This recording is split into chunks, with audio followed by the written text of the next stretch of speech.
레위기 25장 1절.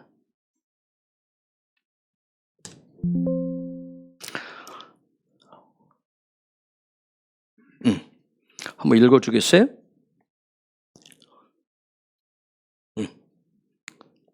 여호와께서 시내산에서 모세에게 일러 가라사대 여호와께서 시내산에서 모세에게 말씀하셨다. 베하르 시나이. 요거 우리가 가지고 압도적인 영광의 계시, 압도적인 영광의 계시의 기름 부음에 대해서 좀 말씀 나눌게요. 성경을 우리가 계시의 책이라고 그러죠. 계시의 책이라는데 히브리어로 하존이라고 하는데, 하존, 다른 말로는 계시, 비전, 하존이라고 얘기하는데, 성경은 계시, 하존의 책이에요. 창조주이신 우리 아버지 하나님이 꿈꾸시는 그분의 마음이 가득 담겨져 있는 책이 성경이에요.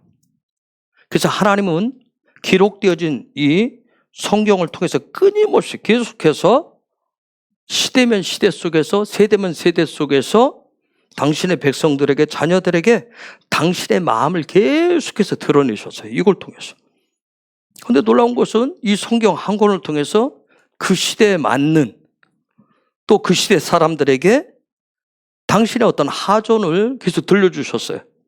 그래서 들려주셨는데, 저 하존이 들릴 때, 어떤 이 계시가 들려질 때, 이렇게 전문에 한문을 했는데, 계시가 들려질 때, 숨겨진 부분이 보여질 때, 때로는 그것이 들려진 사람, 보여진 사람한테는 경각심이 일어나기도 하고, 깨달음이 일어나기도 하고, 어떤 깨우침이 일어나기도 하고, 그가 지혜가 되기도 하고, 또 누군가에게는 그 시대를 압도하는 지식, 어떤 지혜, 재능, 이런 부분들의 다양한 부분들을, 당신의 어떤 그런 하존을 하나님은 성경을 통해서 드러내셨어요. 계속 강조하죠. 우리는 엔타임 마지막 때를 살고 있어요. 따라서 저와 여러분들도 마찬가지예요. 오늘 우리는 제가 그랬어요. 하늘이 활짝 열다. 그 얘기는 하나님의 마음을, 계시를, 깨달음을 들을 수, 이 시대에 맞게 들을 수 있도록 하늘문을, 예전에는 특정한 사람들에게 그걸 들려주시고 보여주시고 깨닫게 하셨다면, 지금은 마지막 때이기 때문에 하늘문을 활짝 열어서 당신의 자녀 백성들로 하여금 이러한 어떤 하나님의 마음을 받을 수 있도록 열어놓으셨어요. 그렇기 때문에 우리는 이 시대에 맞게, 그리고 다가올 시대에 맞는 하나님 아버지의 마음이 뭔가, 그런 계시를 받으셔야 돼요. 내 마음을 올려드린 게 아니라 하나님의 마음을 받으셔야 돼요. 우리가 계시라고 하는 부분, 이 부분을 얘기하면 많은 사람들이, 여러분도 전문에 두드러기가 일어날지 몰라요. 나는 계시받았어. 계시받았다고 얘기하는데, 계시가 뭔지를 모르고 그냥 뭔지를 모르고 하기 때문에 계시받았어. 그러면서 문제를 일으키는 사람들이 있죠. 문제를 일으키는 이유가 있어요. 그건 뭐냐면, 가장 기준이 되고 가장 중요한 모델이 되는, 표본이 되는 이 성경을 떠나서 자꾸 나는 하나님으로부터 직통 계시를 받았어, 그렇게 주장하기 때문에 그런 거예요. 그래서 내가 하나님으로부터 어떤 깨달음을 얻었어? 그럼 성경을 통해서 갖다 놓으셔야 돼요. 성경. 여러분, 성경 말씀을 갖다 놓고 거기에 비교로 하셔야 돼요. 그러면 우리가 성경 속에서 어느 부분을 내가 기준으로 해서 하나님 주신, 나에게 주신 어떤 감동을, 계시를 풀어내야 될 것인가? 어느 부분? 가장 중요한 것은 예수와의 어떤 부분을 받아도, 꿈으로 봤던, 환상으로 봤던, 비몽사몽을 봤던, 아니면 감동으로 봤던, 아니면 직접 문석을 듣던 어떤 부분이든지 성경 어느 부분을 읽다가 뭐 깨달음 줄 경각심을 준다든지 하면 가장 중요한 건 예수와예요. 응? 예수와가 주인공이 되셔야 돼. 예수와가 아니라 내가 주인공이 될 때 그 사람은 신비주의가 돼버려요. 신비주의자가 돼요. 그리고 결국 삶의 방향이 어둠의 길로 접어들게 되어 있어요. 자, 여러분 혹시 스가랴서 한 번 이상 읽으셨어요? 또 읽고 계신 분들 계세요? 스가랴서는 구약의 계시록에 어떤 이스라엘 백성들의 회복에 대해서 다가올 성전의 어떤 회복, 무너진 성전의 회복에 대해서 절기 중에서 영원토록 지켜지는 절기가 있어요. 혹시 어느 절기가 영원토록 예수가 오셔도 지켜지는 절기가 혹시 스가랴서를 다 읽으셨다면 14장에 나와 끝부분에 혹시 뭐죠? 읽으셨다며 마지막 단락에 나와요. 마지막 단락에 왕이 오셨는데 왕 앞에 그 절기 때는 왕 앞에 다 찾아가잖아요. 각 나라의 왕들이 초막절은 영원토록 지켜요. 초막절. 응? 단순하게 뭐 갈대잎으로 만들고 그런 차원이 아닌 거예요. 그러니까 어떤 절기의 회복 이런 부분에 대한 계시의 내용이에요. 그래서 저도 지금 보고 있는데 제 마음 막 다져요. 앞으로 제가 어떤 깊은 관심을 가지고 한번 스가랴서 전체를 한번 들여다보려고 그래요. 그래서 저 자신도 지금 준비하는 게 우리의 포지션, 이 엔타임 포지션에 맞는 어떤 해석되어지고 적용되어져요. 해석이 되어졌으면 적용이 되어져야 되죠. 이 엔타임에 우리의 포지션에 맞는 그런 부분이 적용되어지는 부분까지 풀어주시기를 저도 기도하면서 준비를 해요. 여러분, 이 성경은 이 자체가 아주 신비로운 책이죠. 그렇죠? 그렇지 않습니까? 여러분, 보면 볼수록 신비롭잖아요. 자, 이번 주 토라포시의 베아르 베우코타이. 하르가 여러분이 알다시피 하르가 산이잖아요. 산. 모세라고 하는 사람은 모세는 2개의 하르에서 계시를 받아요. 아시죠? 2개의 하르에서 계시를 받았어요. 첫 번째 계시를 어디서 받아요? 호렙산. 출애굽기 3장에 나타나자 호렙산에서 받아요. 이때 받은 계시가 뭐예요?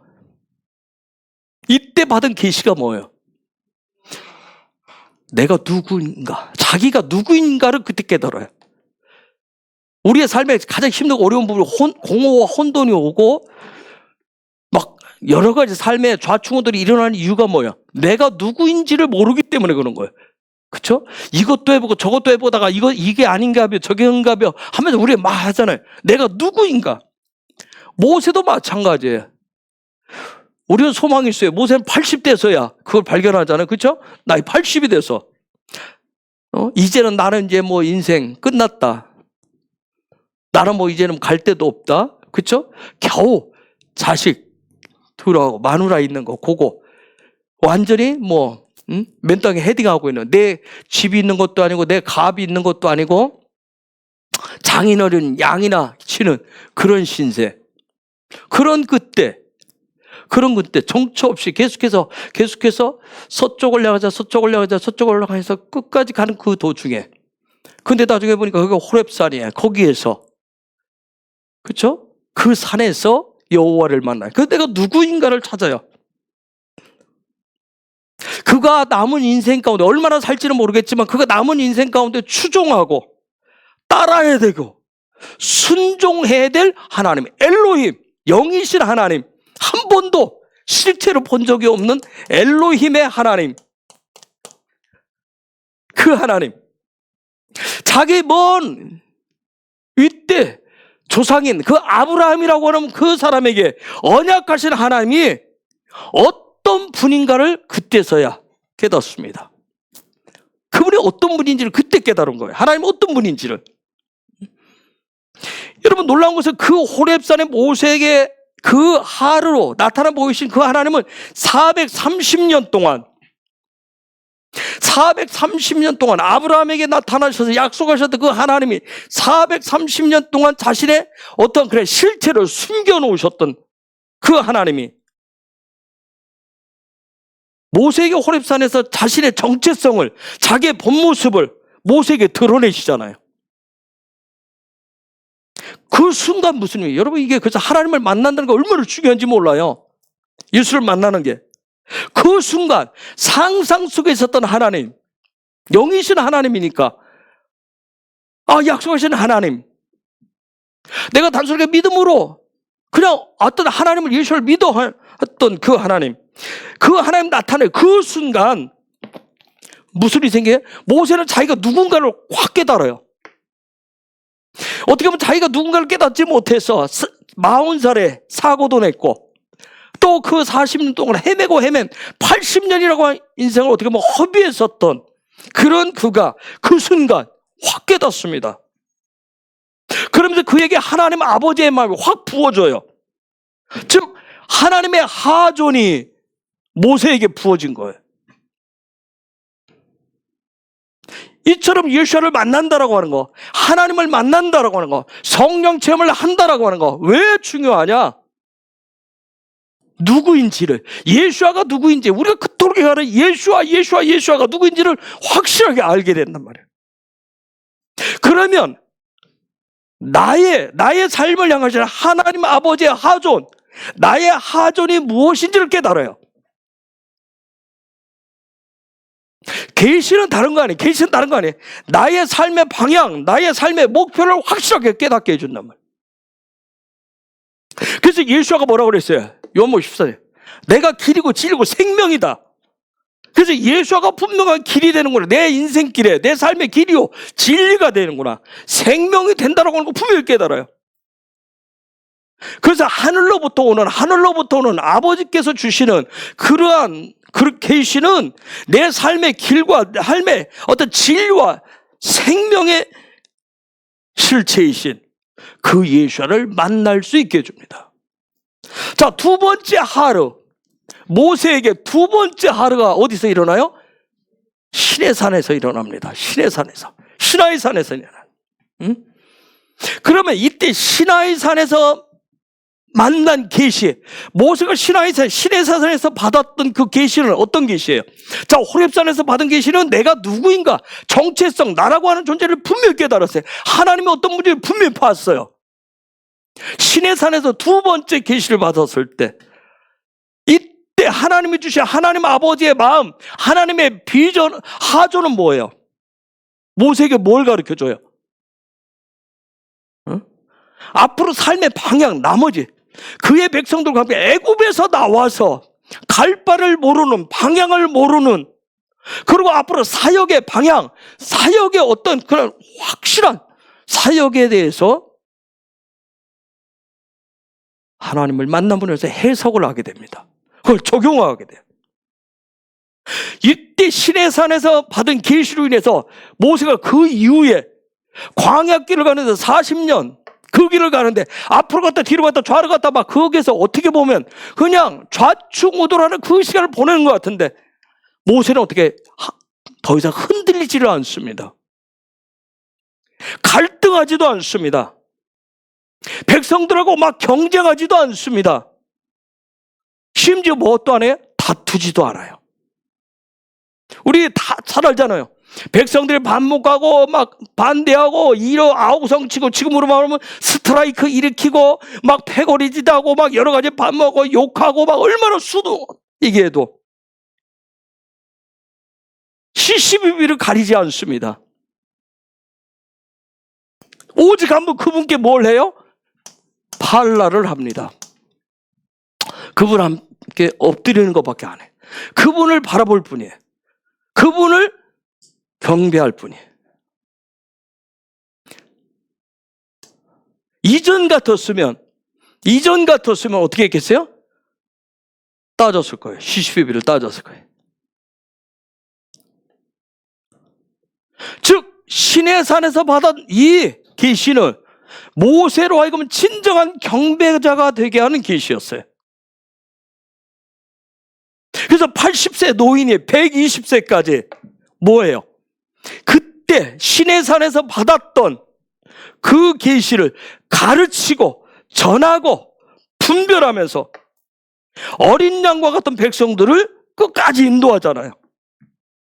그런데 이 시내산, 시나이 분별하고 그 길을 신실하게 할 수 있도록 그 일을 역할해.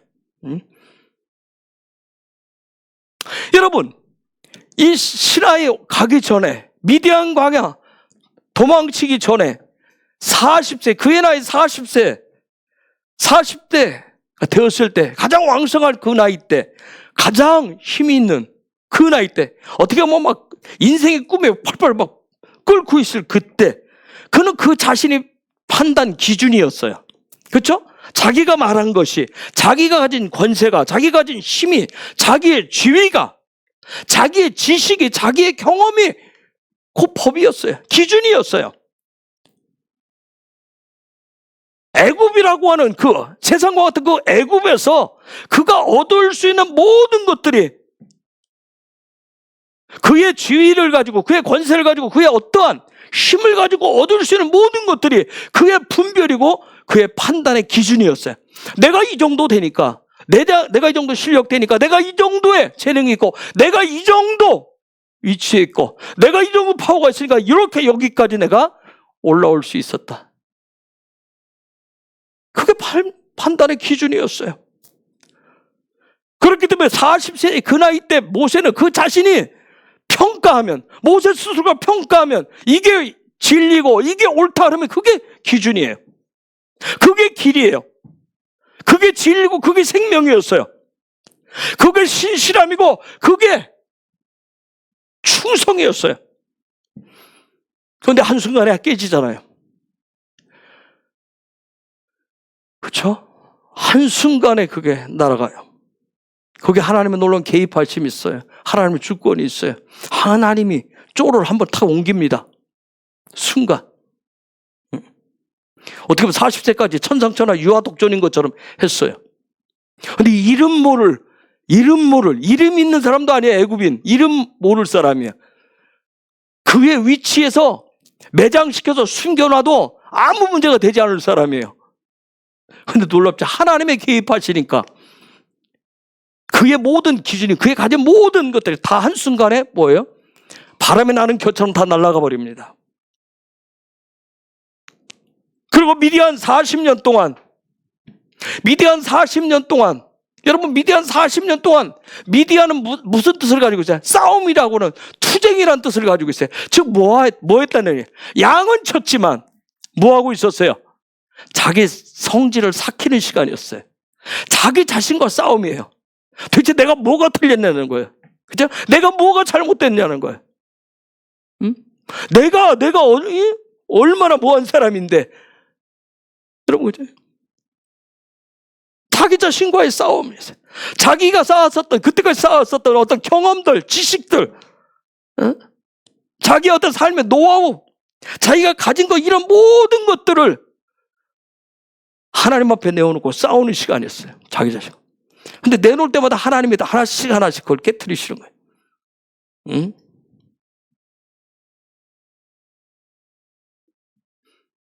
그리고 놀랍게 호렙산에서 자기가 진짜 자기의 실체를 발견하잖아요.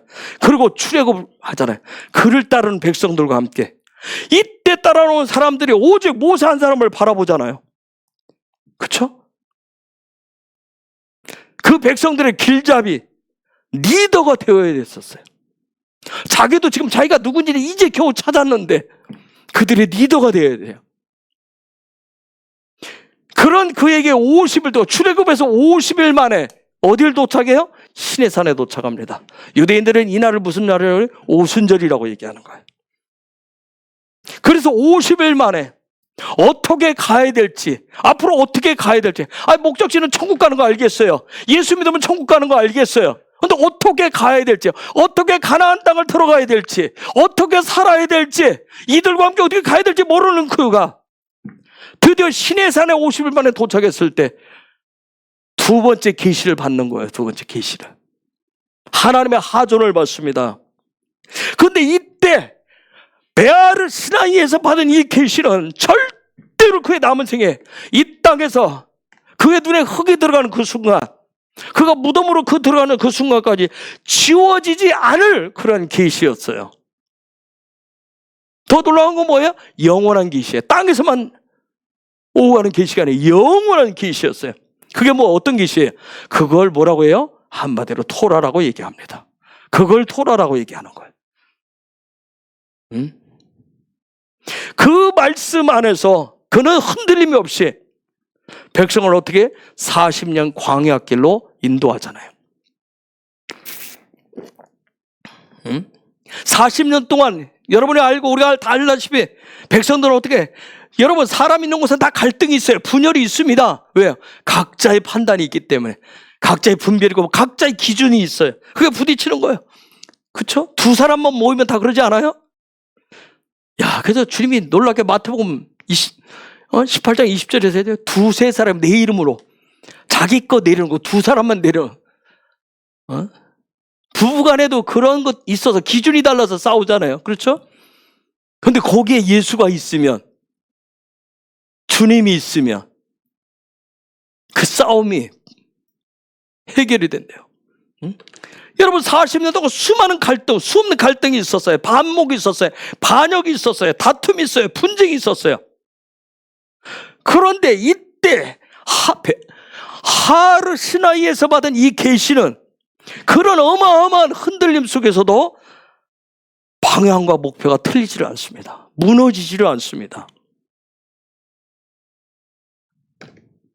시나이 산에서 받은 이 계시, 두 번째 계시는 하나님의 목적지인 가나안까지 그 백성을 연결하잖아요. 여러분, 계시라고 하는 것은 나의 어떠함? 정말 나 참 저 사람 계시 받아서 정말 굉장한 사람이야, 위대해, 능력 있어, 그런 게 아니에요. 하나님의 하나님 되심, 하나님의 뜻, 하나님 마음에 합당한 삶으로 인도해 주는 게 계시예요. 그래서 올바른 계시가 오면, 올바른 하나님의 하존이 오면, 그래서 아까 깨달음이 온다고 그랬어요. 지각이 깨어난다고 그랬어요.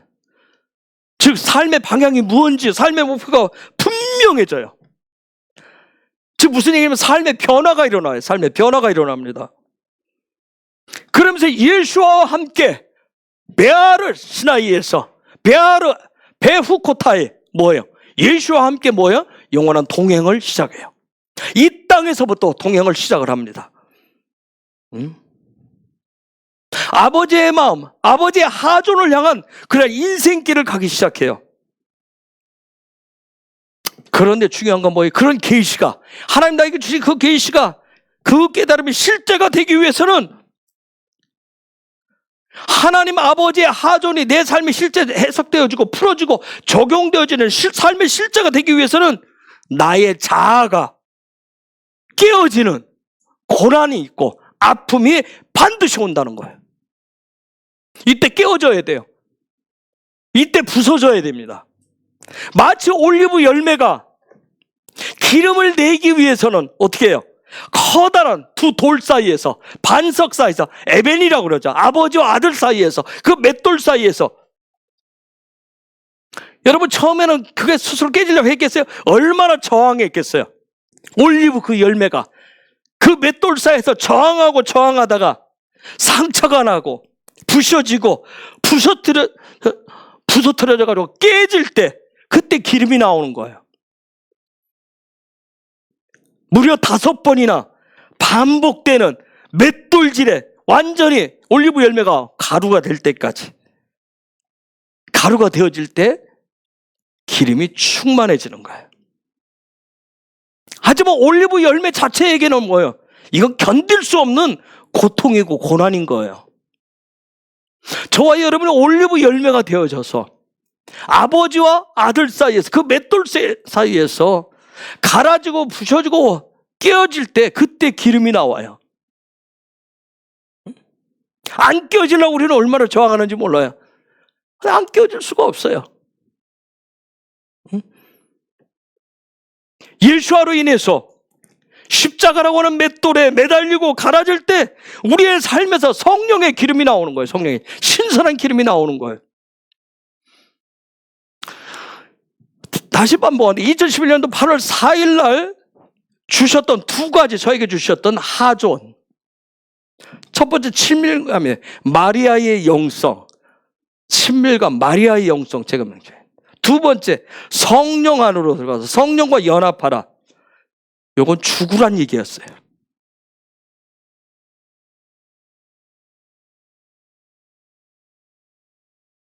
그 이전까지는 마르다 영성을 가지고, 마르다 믿음을 가지고 있어요. 마르다 열심을 가지고 있었어요.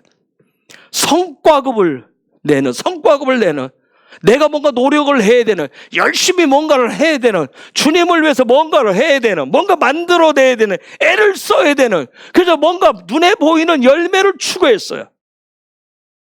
목회를 하든 목양을 하든 뭘 하든 열매를 자꾸만 요구를 해요.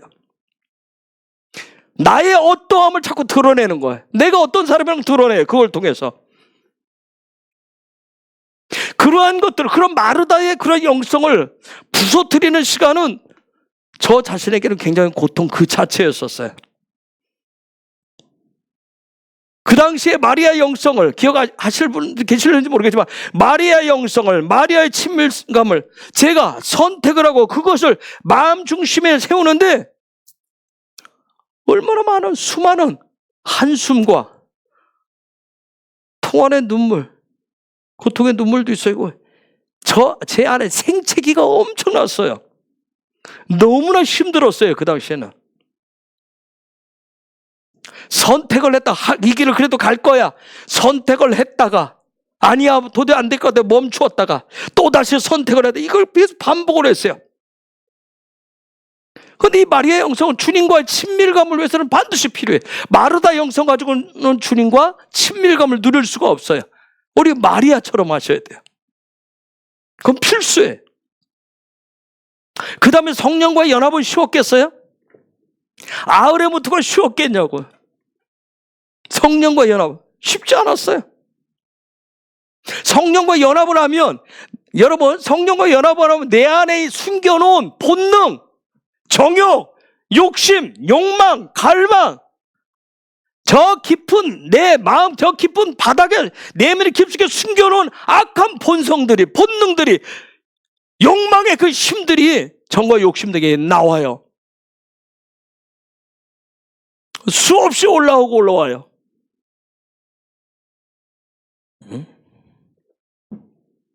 마치 나의 신하이처럼 내가 판단하고 내가 기준을 세워놨다. 그런 것들이 내가 이 정도면 됐다라고 하는, 나 이 정도면 충성해서, 나 이 정도면 신실해, 나 이 정도면 착해, 나 이 정도면 뭐 대단한 거야, 나 이 정도면 했었던 것들이 자꾸 올라와요.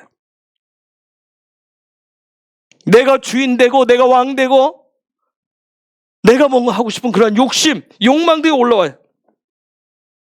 그것들을 계속해서 무너뜨리고 내려놓는, 포기하고 하는, 그것에는 엄청난 삶의 에너지가 필요하더라고요.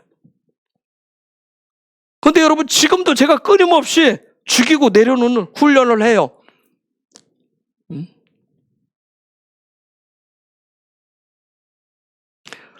마치 모세가 호렙산에서 하나님의 놀라웠던 정체성에 대한 계시를 받고, 그 다음 시내산에서 사역에 대한, 삶의 방향에 대한 그런 계시를 받았듯이, 저는 모세 같지를 못해서 호렙산 사건, 시내산 사건이 있었는데 그 사이에서 제가 얼마나 반목하고 저 혼자 갈등을 하는지 몰라요. 다 깨어지지 못하고 갈아지지 못해서. 이 호렙산과 시내산, 요 계시는 저의 남은 생애에 있어서 가장 중요한 계시예요. 여러분, 계시 굉장히 좋은 것 같죠? 엄청난 풍상을 겪게 됩니다. 엄청난 인생의 풍랑을, 영광의 계시를 받았던 사람 누군지 아세요? 제가 어떤 분들한테 그런 질문을 했어요. 나중에 천국 가서 만나보고 싶은 사람이 누구냐? 천국 가면 다 만나겠죠? 그쵸? 여기다 이름표 한 차도 여러분 딱 보면 알 거예요. 모세, 바울, 다윗. 여러분 개인적으로 누구를 만나고 싶어요? 저도 다 만나지만, 만나면 그냥 만나서 손 한번 잡고 감사의 영광의 눈물을 그냥 그분만 쳐다보면 눈물을 흘릴 분이 계세요. 혹시 누군지 아시겠어요? 저는 야곱이에요. 야곱. 왜요? 야곱은, 사람은 다 비슷한 인생을 산 사람을 만나면 같은 마음이 또 나. 야곱이 그렇잖아요. 바로 앞에서 당신 나이 몇이오니까 130세입니다. 그러면서 야곱이 한마디에, 나 살면서 인생에 풍파를 엄청 겪었습니다. 얘기하잖아요. 근데 놀라운 것은 또 바로도 엄청난 사람이에요. 그런 노인애한테 풍상 겪었으면 여러분 그 사람 얼마나 쭈글쭈글하고 보잘것없게 보이겠어요? 모습이. 근데 그 사람한테 축복해달라고 그랬잖아요. 내 머리에 손을 얹어달라고 합니다. 여러분 바로가 그냥 어중이 떠중이가 아니라니까. 그 사람도 뭔가 눈이 있어 보이는 사람. 내 머리에 손을 얹고 축복해달라고 합니다. 풍상을 겪은 노인애한테.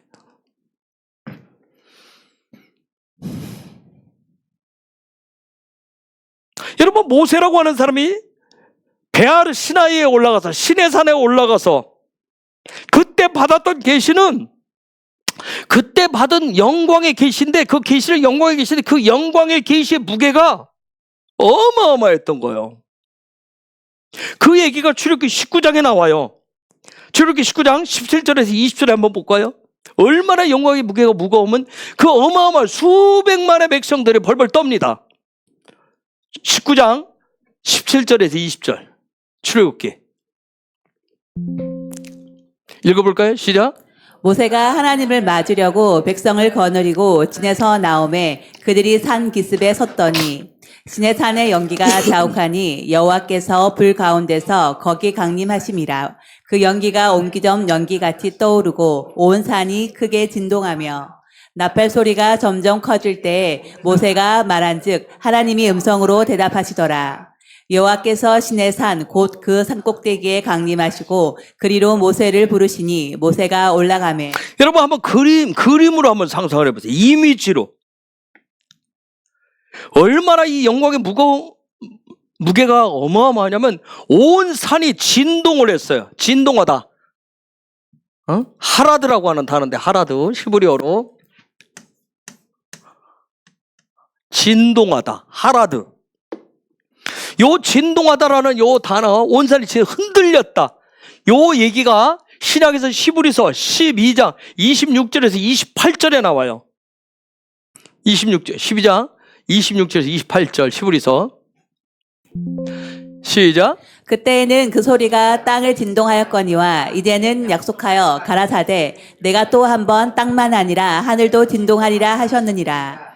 이 또 한 번이라 하심은 진동치 아니하는 것을 영존케 하기 위하여 진동할 것들 곧 만든 것들에 변동될 것을 나타내심이니라.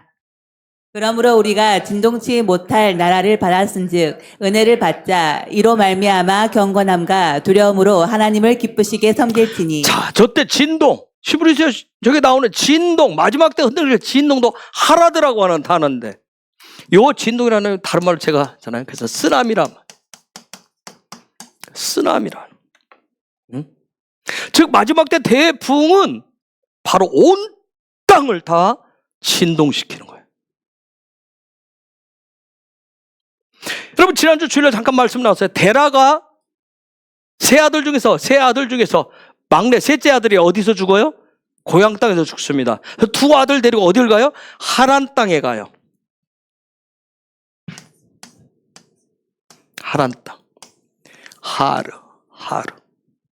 인생의 진동이 오는 거예요.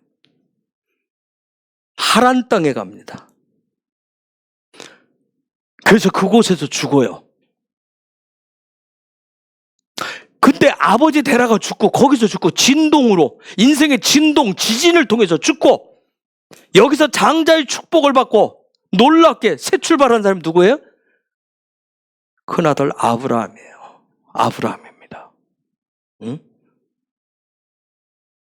자, 모세가 지금 베아르 시나이 시내산 위에 올라가서 받은 이 영광의 계시라고 하는 것은 얼마나 어마어마한지 얼마나 무거운지 백성들을 그 수백만의 백성들을 가까이 가지를 못했어요.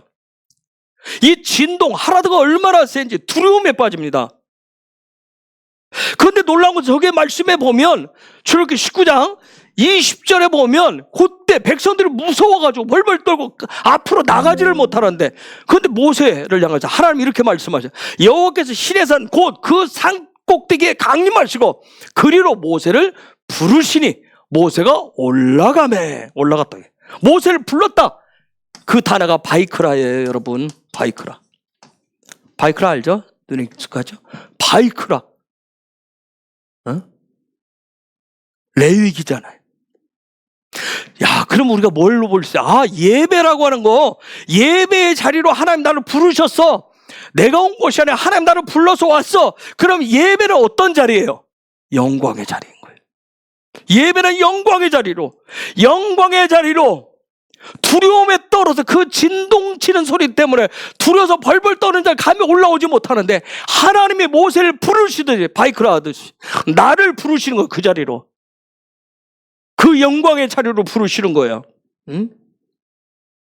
하나님이 부르셨어. 나를 오늘 예배자를 부르셨어. 이거 부르심을 받지 못한 사람은 나오지 못하는 거예요. 그래서 부르심을 받았기 때문에 나오는 겁니다. 그리고 부르시니 모세가 어떻게 했어요? 부르심의 응답. 모세를 여기서 올라오라 하니까 모세가 어떻게 했어요? 올라갔답니다. 여러분, 올라가 뭐예요? 번제. 올라갔다. 번제. 여러분, 레위기의 시작은, 예배의 시작은 뭘로 시작을 해요? 올라로 시작합니다. 번제로 시작해요. 그러면 시작은 올라로 시작하고 예배의 끝은 뭘로 끝을 내요?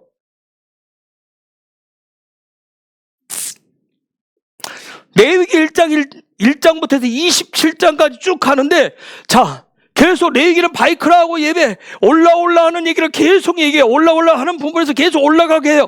올라가게 해서 27장 마지막 단락에서 딱 뭘로 끝내요?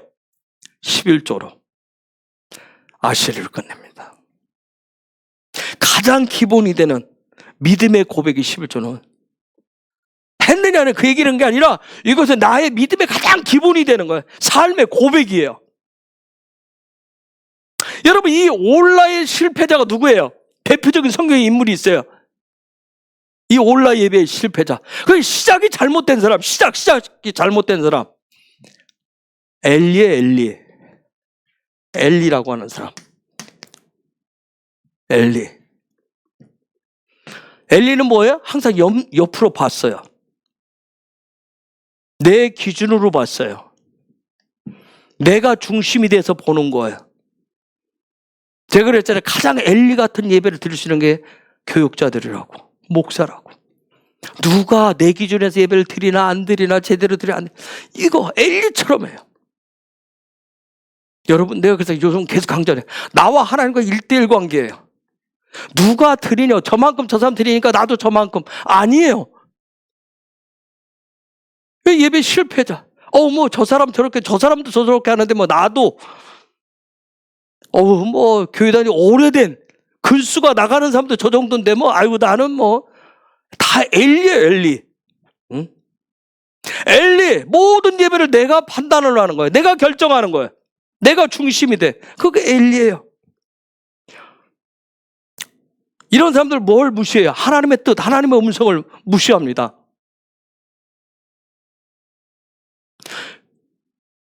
이때 이런 엘리 시대에 하나님의 뜻을, 대제사장인 엘리조차도 하나님의 뜻을, 하나님의 음성을, 하나님의 하존을 무시하는 그 시대에 하나님의 음성과 하나님의 뜻이, 하나님의 하존이 얼마나 중요한 줄 깨달은 사람이 누구예요?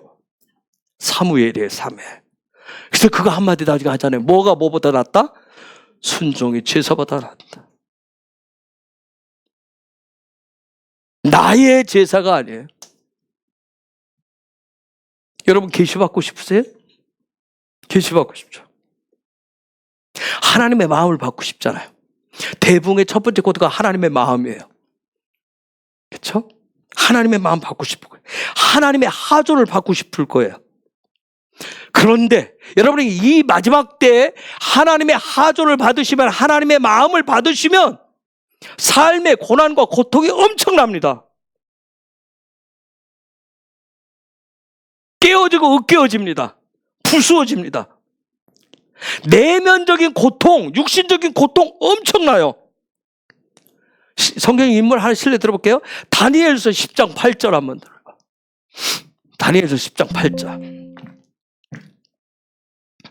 읽어보세요. 시작. 그러므로 나만 홀로 있어서 이 큰 이상을 볼 때 내 몸에 힘이 빠졌고 나의 아름다운 빛이 변하여 썩은 듯하였고 나의 힘이 다 없어졌으나. 그러면 제가 누구 얘기냐면 히데겔 강가에 있는 저 다니엘 얘기예요. 이제 나 혼자 남았어요. 사람들과 같이 있다가 히데겔 강가에 있다가 사람은 다 빠져나갔어요. 근데 그때 큰 이상, 환상을 볼 때, 하나님의 계시를 볼 때 저런 일이 일어났대요. 하나님의 하존을 봤더니 온몸에 온몸에 힘이 빠졌다는 거예요. 힘이 빠지고 내 온몸이 그분의 그 아름다운 빛으로 인해서 썩은 듯 했대요. 여러분 상상이 되세요? 지금 그 얘기예요. 어? 이것이 바로 계시의 무게예요. 이게 하나님의 마음의 무게라고요. 하나님의 영광, 하나님의 하존의 무게예요. 계시는 단순하게 뭘 깨달았어. 나 은혜 받았어. 나 감동 받았어. 영적인 체험을 했어. 그 정도로 여기는데 진짜 계시는, 참된 계시는 그 사람의 인생, 그 사람의 삶, 그 사람의 존재 자체를 흔들어 버린다니까요. 하나도 아까 뭐 한다 이제 진동시킨다고요. 즉 하나님의 임재가, 하나님의 영광이 그 사람 인생 자체를 덮쳐버리는 거예요. 2012년도 5월 12일 날 엔타임을 향한 대붕의 계시가 왔을 때 여러분 찌긋찌긋할 정도 제가 얘기하듯이 저희의 남은 인생 전체를 그냥 덮어버린 거예요. 제가 포기하고 싶을 때가 없겠어요? 힘이 빠질 때도 있어요. 지긋지긋할 때도 있어요. 다 때려치고 싶을 때도 있어요. 근데 그 영광의, 그날의 영광의 무게가 저를 짓눌러 버리는 거예요. 덮쳐버렸기 때문에. 응? 모세가 지금 두 번째 베아르 시나이에 올라갔을 때, 베아르 그 영광의 어마어마한 백성들 전체를 덮쳤을 때 백성들이 벌벌벌 떨고 있을 그때 그 중심부로 가장 꼭대기로 올라오러 했을 때 모세가 그곳에 올라가서 받았던 그 영광의 계시처럼 저는 제가 받은 2012년 5월 12일 날 받은 그 대붕의 계시는 제가 제 삶으로 감당하기 어려운 무게예요. 왜요? 하늘의 무게이기 때문에, 그분의 보호자의 무게이기 때문에 그래요. 저 다니엘이라고 하는 사람 지금 그 얘기를 하는 거예요. 그 영광의 무게로 인해서 자기가 지금 무너진다는 거예요. 힘이 빠진다는 거예요. 죽을 것 같다는 거예요. 즉 하늘의 영광의 계시에 압도당한 거예요. 즉 그 영광의 계시로 인해서 그 사람의 영혼, 육의 구조가 막 진동돼 버린 거예요. 그의 생각, 그의 지식, 그의 경험, 그가 가진 모든 인생의 노하우들이 다 무너진 거예요. 이게 영광의 계시예요. 압도적인.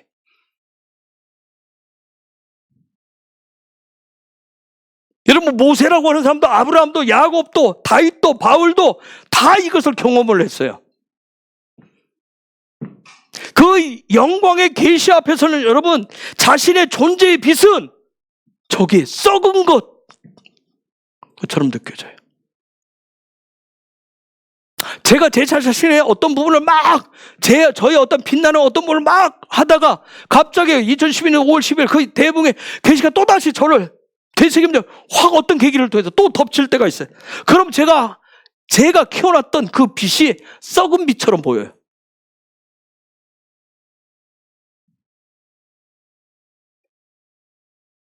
여러분 신의 산 밑에서 그 영광에 압도당한 그 백성들을 한번 생각해 보세요. 아까 출애굽기 19장에 봤듯이 시체처럼 벌벌 떨었어요. 너무나도 그 사람들 두려웠어요. 왜요? 자신들의 모든 것이 다 무너질 것 같았어요.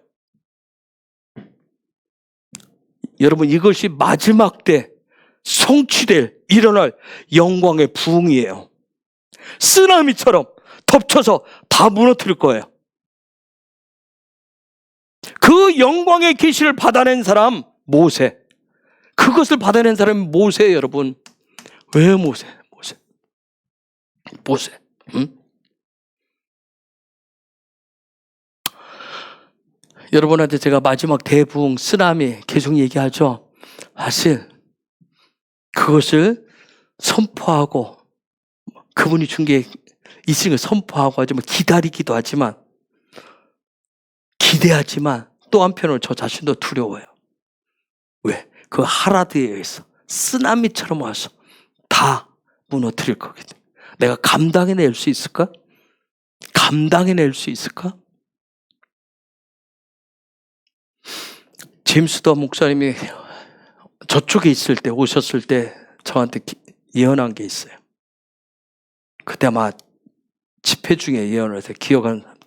제가 쓰나미에 이렇게 위에 탄다고 그래요. 파도에.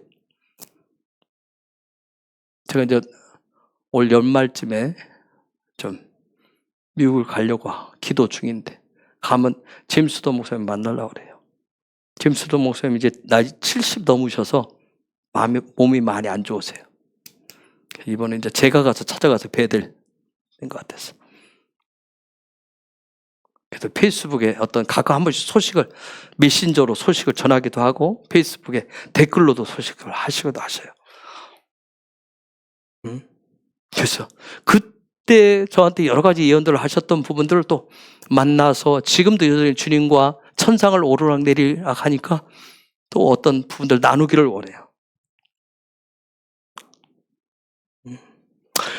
영광의 계시 다 진동시켜서 무너뜨리는 쓰나미가 오는 그런 계시기 때문에 때로는 저 자신도 적당히 하고 싶을 때가 있어요. 피하고 싶을 때가 없겠어요? 피하고 싶어요. 도피처를 찾고 싶다니까요. 그래서 제가 즐겨본다 했잖아요. 자연이. 대부이고 영광의 풍이고 쓰나미고 다 내려놓고 나 자연인 되고 싶다.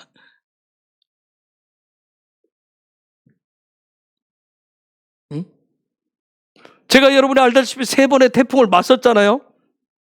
24시간 잠 안 자고 3년의 시간을 성령 은혜를 보냈잖아요. 7시간씩 8년의 세월을 보냈잖아요. 그랬는데도 두려워요. 왜? 여러분들은 베하르 시나이에 안 올라가 봤는지 모르겠지만 저는 베하르 시나이에 올라가서 받은 계시가 그거기 때문에. 여러분 다니엘이라고 저 고백하는 저 다니엘이라고 한 사람 죄악된 사람 아니에요. 그 시대에 그 악한 시대에 이방의 포로 가운데 있는 그 시대에 구별된 사람이에요. 깨어있던 사람입니다. 하나님의 구원하심을 회복해 하심을 위해서 금식했던 사람이에요. 이방의 포로 가운데서 가장 강대했었던 그 바벨론과 페르시아 제국의 한복판에서도 거룩함을 잃지 않았어요. 정결함을 잃지 않았습니다. 신앙의 지조를 지킨 사람이에요. 여러분 알잖아요. 그렇죠? 다니엘서 6장에 보면 예루살렘을 향해서 하루에 3번씩 창문을 열고 기도할 정도로 굉장한 사람이었어요. 뭐 지하에 땅굴에서 숨어있는 사람 아니잖아요. 앞에 높이 우뚝 솟아있는 총리를 지낸 사람이잖아요. 그렇죠? 어마어마한 사람이에요. 응? 그가 총리를 지내기 때문에 신앙이 있었던 게 아니었어요. 그거하고는 아무 상관없이 자기 신앙의 어떤 거룩함들 구별됨을 드러낸 사람이에요. 그런데 그를 압도하는 하나님의 계시가 그에게 덮쳐오니까 그 앞에서는 그도 견딜 수가 없는 거예요. 응? 이처럼 베하르에서 이번 주간에 말씀하시는 아니 계시록 레위기 전체에서 말해요. 예배를 통해서 주시는 그 영광의 계시는 엄청난 거예요. 응? 어떤 불신자가 넘어지는 것이 아니에요. 엔타임에 부르심 받은 자 예배자일수록 베하르 시나이의 압도적인 영광의 계시는 앞으로 가면 갈수록 더 부어질 거예요. 예배 가운데, 기도하는 가운데, 말씀 가운데 그것이 부어져서 내 안에 있는 것들이 무너지게 될 거예요. 무너뜨리는 이유는 간단합니다. 내 안에 앉아있는 나의 의지, 나의 이성, 나의 감정을 중심으로 하는 나의 아성의 기둥뿌리까지 그분이 뽑아내실 거예요. 왜요? 그분의 영광이 덮쳐왔을 때, 압도적인 대붕의 영광이 왔을 때, 쓰나미가 왔을 때 내 안에 텅 비어있는 자아가 되어야 그 하나님의 영광이 쓸고 지나갈 수 있기 때문에 내 안에 내 아성을 가득 채워 있으면 쓰나미가 오면 부딪히게 돼 있어요. 그럼 난 날아가요. 난 죽어요. 그래서 그분이 먼저 그 영광이 지나갈 수 있도록 나의 의지의 기둥을, 나의 감정의 기둥을, 나의 이성의 기둥을 뿌리쳐 뽑아버릴 거예요. 텅 비게 만들 거예요. 요 공간에 마음이 그렇게 비도록. 그래서 그분의 부수고 무너뜨리는 거예요. 박 목사 욕창이 심하잖아요. 고통도 심하대요. 오늘 그런 생각이 들더라고요. 보면서. 물론 천사들을 향해서 7명의 천사가 와 있어서 보인다고 하니까 본인이. 근데 왜 안 가지? 왜? 근데 천사한테는 예수의 이름으로 가지고 온 사명을 시행하도록 풀어놓아야 되는 거 오늘 그걸 선포하면서. 그런 마음이 들어요. 아, 예수와 함께. 박 목사에게 유일하게 오직 예수 너무 신경질 날 정도로 예수만 얘기하니까 오직 그가 그렇게 좋아했을 때 예수와 함께 십자가를 지고 골고다에서 마지막 숨을 몰아쉬는 예수님이 어떻게 마지막 그 골고다 십자가에서 마지막 숨을 어떻게 몰아쉬는지 박 목사를 통해서 다 보여주는구나. 제가 오늘 그거 보여드려요. 십자가의 영광의 무게를 보여주는구나. 응? 여러분 영광은 카보드라고 그러잖아요. 카보드. 그렇죠? 히브리어로 카보드라고 하잖아요.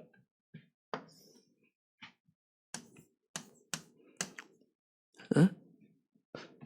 영광이란 단어인데 장중하다, 무겁다 그런 뜻이에요. 여러분 하나님의 영광은 어떤 큰 가루가 날리고 뭐 빛이 나는 그런 차원이 아니에요. 나라고 하는 존재를 완전히 짓눌러가지고 완전히 깨트려버리는, 압착시켜버리는 아주 무거운 임재예요. 우리는 그것도 약간 경험을 했어요. 2012년도 1월 29일 날 주일날 약간의 경험도 했어요. 응? 저 다니엘이라고 하는 사람 그 시대의 모델이에요. 이스라엘 백성들의 믿는 자들의 놀라운 모델이에요. 믿는 자들의 중심이에요. 기둥이에요.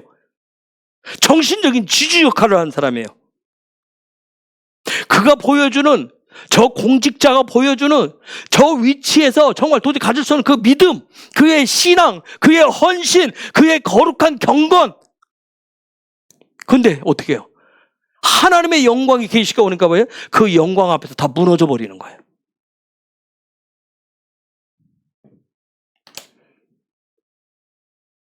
여러분 영광의 계시라고 하는 건 베아르 시나이에서 주는 모세가 경험했었던 다니엘의 경험에서 그런 영광의 계시는 이제 내가 누구인지 알게 되었습니다. 나는 하나님 앞에 인정받았어요. 나는 성령 받았어요. 나는 이제 거듭났어요. 나는 부활 생명 받은 것 같아요. 나는 이제 된 것 같아요. 나는 이제 뭔가 나라고 하는 존재가 누구인지를 깨달았어요. 그 차원이 아니라 나는 더 이상 나 자신으로 인하여 서 있을 수가 없습니다. 나는 아무것도 아닙니다. 라고 고백하게 하는 게 바로 베아르 시나이에서 주는 영광의 계시예요. 응? 그래서 이 베아르 시나이에서 주는 이 계시처럼 마지막 때의 계시는 나의 열정, 나의 지식, 나의 열심에 파워를 더해주는 것이 아니라 나 중심, 나의 자아를 무너뜨리고 깨지고 힘이 빠지게 하는 게 바로 베아르 시나이 영광의 압도적인 계시입니다. 여러분 하나님의 음성을 들은 사람은 절대로 자기 소실을 얘기하지 않습니다. 자기 결단, 자기 결심, 자기 마음, 자기 목소리, 자기 생각을 절대화시키지 않습니다. 난 절대로 안 해, 절대로 못해가 아니에요. 하나님의 음성을 듣는 사람은 절대 그렇지 못합니다.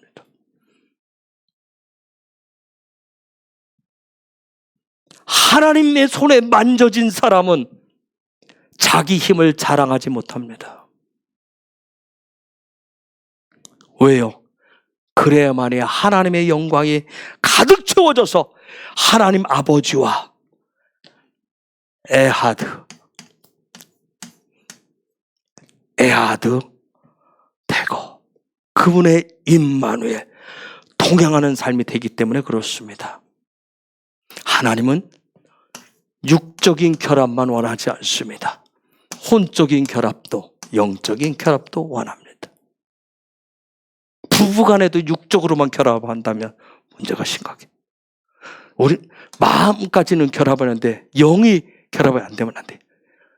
우리는 예수 믿는 자는 영혼 육이 부부간에도 에하드가 돼야 됩니다. 부부간에 영혼 육이 에하드 되면 하나님과 주님과 에하드 되는데 쉽습니다.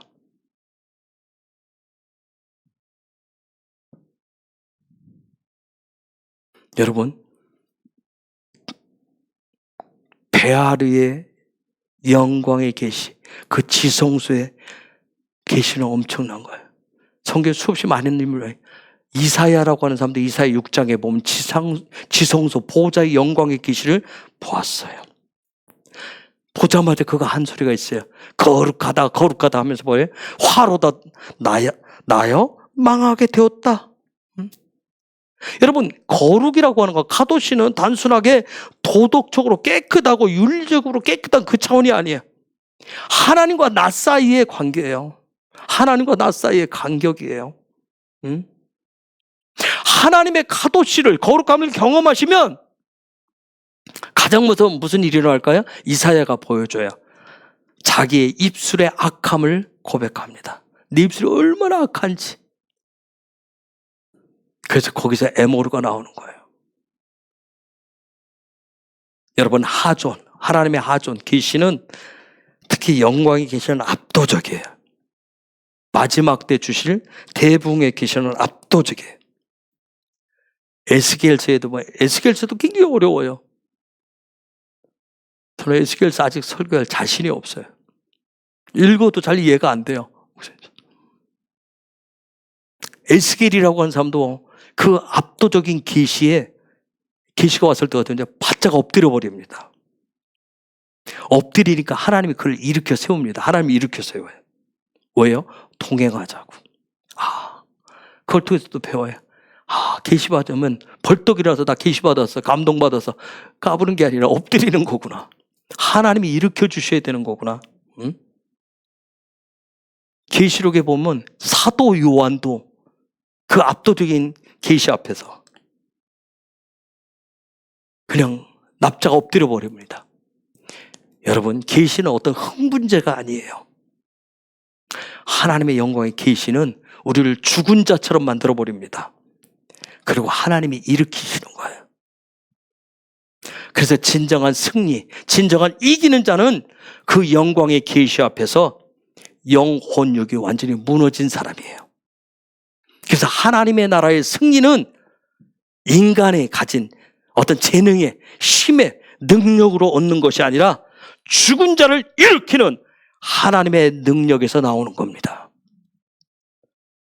이것을 온전히 아시고 영혼력으로 완전하게 받아내신 분이 바로 예수와예요. 누가 보아도 무너졌던 그 자리, 희망이 없었던 그 자리, 끝났다라고 하는 그런 자리에서, 바로 그 자리에서 일어나신 분이 바로 예수와예요. 그리고 하나님의 승리가 그를 통해서 열린 거예요. 박 목사의 어떤 침상의 지금 마지막, 이제 뭐 며칠 안 남은 것 같은 침상의 어떤 고통, 죽음과의 어떻게 보면 그런 전제. 오늘도 보자, 이 정도 되면 스스로가 믿음도 무너질 것 같은데, 소망도 무너질 것 같은데, 사랑이 무너질 것 같은데, 하나님이 주신 은혜도 다 무너질 것 같은데, 그런데 또 다른 한편으로 이런 마음이 들어요.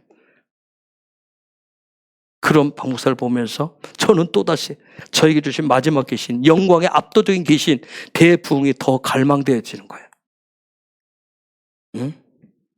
그래서 제 남은 생에 대부흥의 그 계시가 실제가 되는 영광에 압도당하길, 그 영광의 무게를 제 남은 이 육신이 다하는 날까지 전하고 전하면서 주 앞에서 엎드러지는 날들이 계속되어지기를 저는 구하고 구합니다. 그런 여러분, 예수와 여러분 축복합니다. 그 영광의 계시 앞에, 대부흥의 계시 앞에 엎드러지는, 무너지기를 기뻐하는, 죽기를 기뻐하는 저와 여러분들 되시기를 예수와 이름으로 축복합니다. 이 시간 우리가 같이 한번 기도하겠습니다.